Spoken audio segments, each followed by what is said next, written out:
নমস্কার বন্ধুরা, আজ আমি অনেকদিন পর আবারও একটি ভিডিও নিয়ে এসেছি। সকলকে অনেক অনেক স্বাগত গীতা কথায়। আজ আমরা গীতা কথায় গীতার সাথে রিলেটেড আরও একটি বিষয়ে কথা বলবো, রামনবমী। সেই রামনবমী সম্পর্কে আমরা জানার জন্য এসেছি আমাদের খুবই পরিচিত তনুজা ম্যামের কাছে। নমস্তে। এই যে আমরা বসে আছি, এই বিশাল একজন ব্যক্তিত্ব যার কাছ থেকে আমরা জানবো রামনবমীর ব্যাপারে। তিনি কিন্তু খুবই একজন ট্যালেন্টেড মানুষ। 1978 সালে তিনি গুয়াহাটি ইউনিভার্সিটি থেকে ইকোনমিক্সে অনার্স নিয়ে ফার্স্ট ক্লাস টপার হয়ে পাশ করেছেন। তারপরেও বিভিন্ন কাজে নিজের কর্মজীবন ব্যস্ত রেখেছেন। তিনি নিজের একটা ব্যক্তিগত কাঁথা স্টিচের বিজনেস অনেক দিন ধরে চালিয়েছেন। শেয়ার মার্কেটের সাথেও বিশেষভাবে যুক্ত ছিলেন এবং তিনি কিন্তু টিউশনের সাথেও যুক্ত ছিলেন। এভাবেই তার কর্মজীবন কাটিয়েছেন। তারপর কিভাবে এই স্পিরিচুয়াল লাইনে তার আসা এবং কিভাবে তিনি এই বিষয়টার মধ্যে জড়িয়ে পড়লেন, সেই বিষয়ে ওনার কাছ থেকে একটু জেনে নেব আমরা। আপনি আমাদেরকে একটু বলবেন যে আপনি এই স্পিরিচুয়াল মার্গে কখন থেকে এলেন আর কিভাবে এলেন? आखिर जी, मैं ये बोलूंगी आपको कि 5000 साल से पहले सनातन धर्म को एक जीवन को कैसे जीना है उसको 4 भागों में बांटा गया था।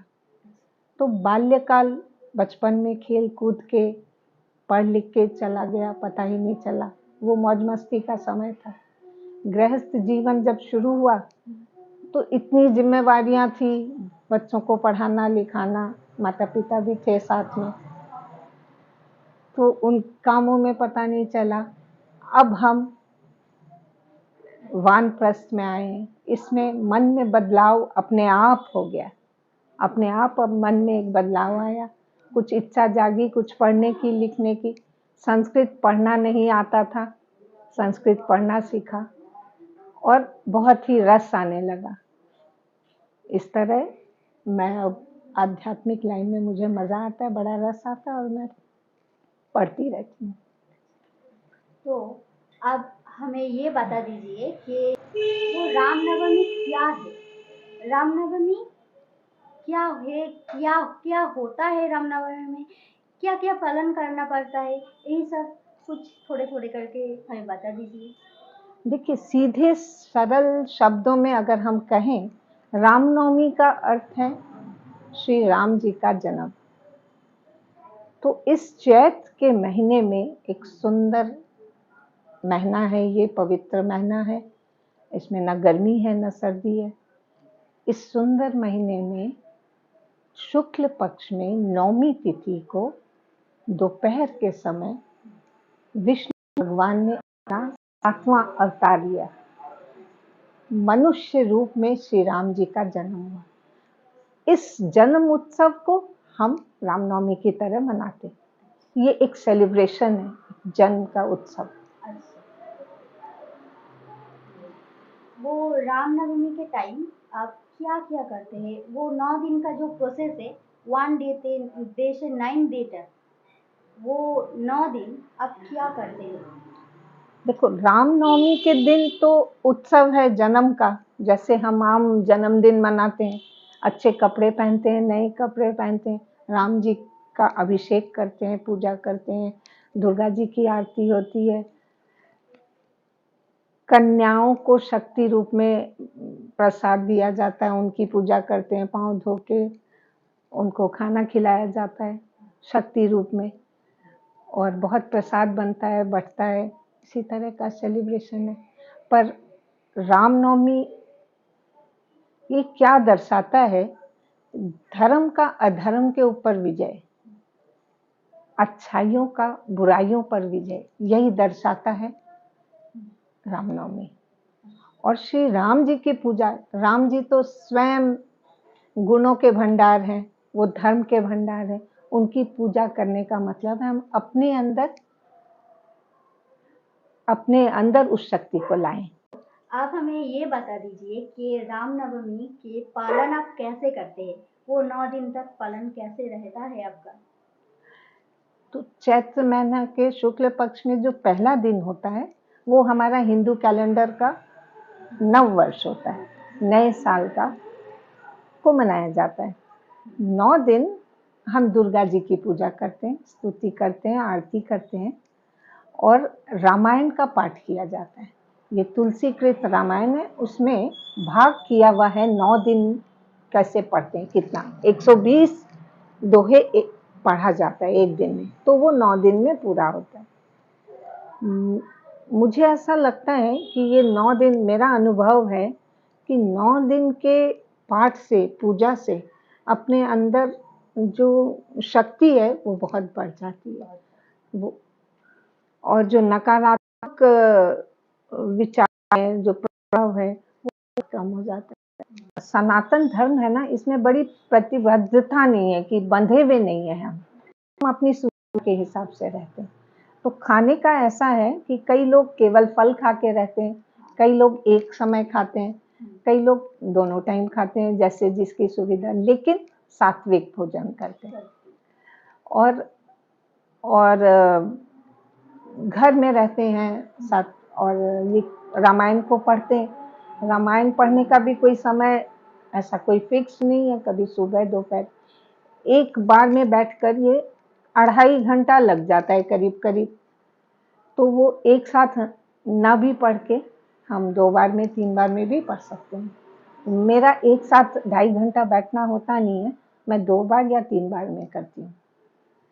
9 दिन के पाठ के बाद बड़ी शक्ति का एहसास होता है, और ये अपने अंदर जो अपने आप को डेवलप करना है, वो इसका मेन उद्देश्य है। ये जो हिंदू समाज है, वो सनातन धर्म का, वो रामायण क्यों पढ़ेंगे, किस लिए पढ़ना है रामायण, रामायण में क्या क्या मिलेगा हम लोगों को, यही बता दीजिए। ये एक बड़ा अच्छा प्रश्न आपने किया, रामायण क्यों पढ़ें। जब मैं नहीं पढ़ी थी तो मैं भी समझ नहीं पाती थी, पर अब इसमें इतना मिठास है। रामायण एक ऐसा ग्रंथ है जिसमें हर रिश्ते को बड़ी मधुरता से निभाया गया है, चाहे वो पिता पुत्र का हो, भाई भाई का हो, सास बहू का हो, देवर भाभी का हो, मित्रों का हो, सगे संबंधियों का हो, राजा प्रजा का हो, सेवक स्वामी का हो, सारे रिश्ते बड़े मधुर हैं। और मेरा ये मानना है कि जिस घर में नित्य रामायण का पाठ होता है, वहाँ अशांति हो ही नहीं सकती, वहाँ माधुर्य रहेगा, माधुर्य रहेगा। मैं आपको एक उदाहरण सीधा सा देती हूँ कि दशरथ जी जब अपने बहुओं को लेकर घर आते हैं, चारों बधुओं, तो बड़े प्रेम से तीनों रानियों को बुलाकर कहते हैं, तो क्या कहते हैं आप जरा सुनिए। बधू लड़किन पर घर आई। ये जो बधू है, ये लड़की है, मतलब बच्ची है, और दूसरे घर आई है। एक घर थे অন্য ঘরে राखे हूँ नयन पलक जिमता ही। तो इनको पलक जैसे आंखों को रखती है, उस तरह रखती है। মানে চোখের পলক যেমন চোখকে প্রোটেক্ট করে সব সময়, সেভাবেই যেন মানে অন্য ঘর থেকে আসা মেয়েটাকে, নিজের বাড়ির বউকে যত্ন করে আদর করে रखा। तो अगर ये बात हर लोग समझ जाएं तो कहीं अशांति मेरे ख्याल से होगी ही नहीं, है ना। तो ये समझने के लिए रामायण पढ़ना पड़ेगा। ये केवल एक उदाहरण दिया है मैंने आपको, ऐसे बहुत से उदाहरण, पति पत्नी के रिश्ते के बारे में बहुत कुछ है ये, और एक दो बता दीजिए। और जो एक समाज में ये सब जानकारी की बहुत जरूरत है, जानना भी चाहिए। और एक तुमको कहानी सा सुनाती हूँ। ज्यादातर हम देखते हैं, सुनते हैं कि लड़का वाला थोड़ा ऊंचा रहता है, लड़की वाले हमेशा प्रणाम करते रहते हैं, नीचे झुकते रहते हैं। तो मुझे बड़ा मार्मिक लगा, रामायण की ये घटना बड़ी अच्छी लगी कि जनक जी जब झुकते हैं दशरथ जी के सामने, तो दशरथ जी बहुत बड़ी बात बोलते हैं, बोले आप नीचे मत होइए, आप तो ऊंचे हैं, आप देने वाले हैं, देने वाले का हाथ हमेशा ऊंचा रहता है। तो इतना सम्मान ये ज्यादातर हम भूल जाते हैं इसको। आप कब से रामायण पढ़ना किया है? देखो, बचपन से माँ बाबा को पढ़ते नहीं थी, उतना ध्यान दिया कभी बातों। कोरोना टाइम जब घर में बैठे जब कुछ और करने को जाना नहीं था, आना जाना नहीं था, तब मैंने गीता पढ़ना, संस्कृत नहीं आती थी तो संस्कृत पढ़ना सीखा। बीच में भी उसको पढ़ा तो पहले भी था, पर शायद समय ज़्यादा समझ में आया या मन परिवर्तन गया जो है बस ज़्यादा। और अब बस होता है कि मैंने ये पहले क्यों नहीं पढ़ा। इसलिए मैं आज के आपके YouTube चैनल के माध्यम से आज के बच्चों को कहना चाहूँगी कि जब समय मिले, जितना समय मिले, अपने ग्रंथों को जरूर सीखो, अपने धर्म को बनाए रखो, अपनी संस्कृति, अपने मूल्यों को जानो और उस पर रहो। आज के दिन बहुत आवश्यक है। সবথেকে ভালো যে কথাটা লাগলো সেটা হলো উনি বললেন যে উনি আগে কেন রামায়ণ পড়েননি। তার মানে যত আগে পড়বে ততটাই রসদ তোমরা আরো বেশি বেশি পাবে। যত আগে থেকে পড়বে ততই আনন্দ পাবে, ততই ভালো লাগা বাড়তে থাকবে রামায়ণের প্রতি, স্পিরিচুয়াল মার্গের প্রতি। তো রামনবমী সম্পর্কিত এই ভিডিওটি আপনাদের কেমন লাগলো সেটি অবশ্যই আমাদের কমেন্টে জানাতে ভুলবেন না। আর আরো নতুন নতুন ভিডিও পাওয়ার জন্য চ্যানেলটিকে সাবস্ক্রাইব করুন।